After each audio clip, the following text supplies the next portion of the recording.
Hello, sir. Welcome to BW Business World.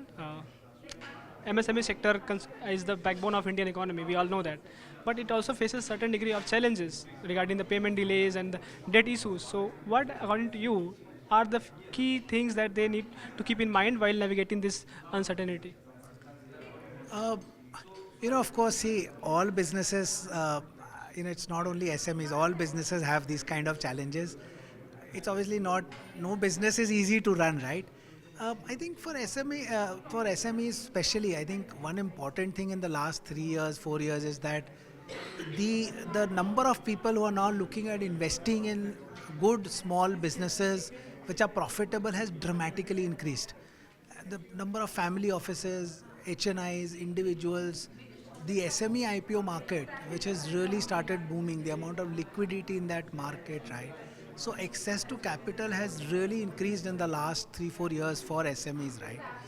I think if they can get their books in order, get their get their accounting in place, then I think that it'll really ease out their process for them. So I would strongly advise that a lot of them, if they can get their financial act together, report the right things, report the right profit, report the right expenses, then I think life will become so much more easier. You mentioned about SME IPO. So, can you please elaborate further about the outlook of that segment?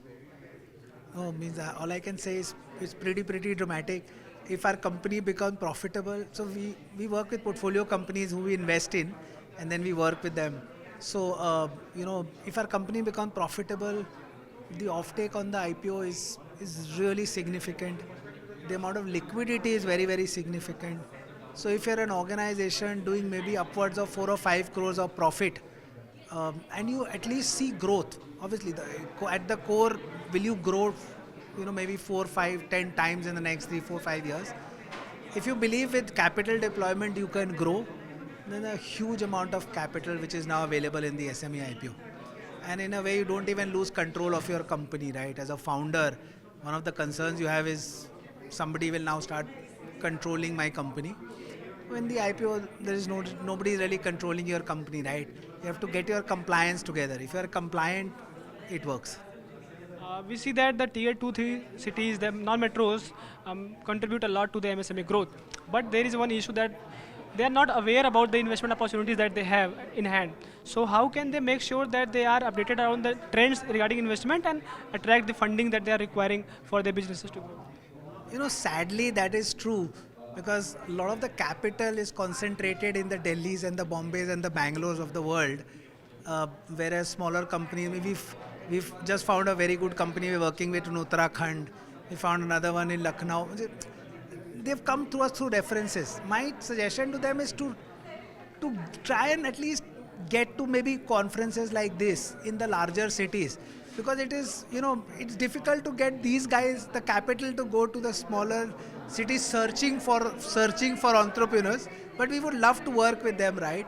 So, but if at least they can make the effort of maybe getting to one of these cities, there are lots of conferences like this, get to some conferences, get some references, get talking to some of the people in this ecosystem, get people in this ecosystem to know you.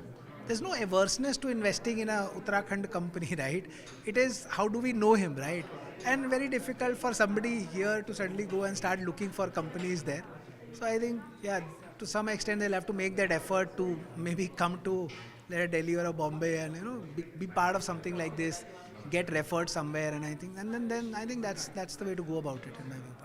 You pointed out the term ecosystem. So we also know that the women in MSMEs often don't get the fair access to credit. So how can on both part, on the women and on policymakers, ensure that they can be included in that financial assistance for all? As investors, we really do not look at differentiation between a woman entrepreneur or a male entrepreneur.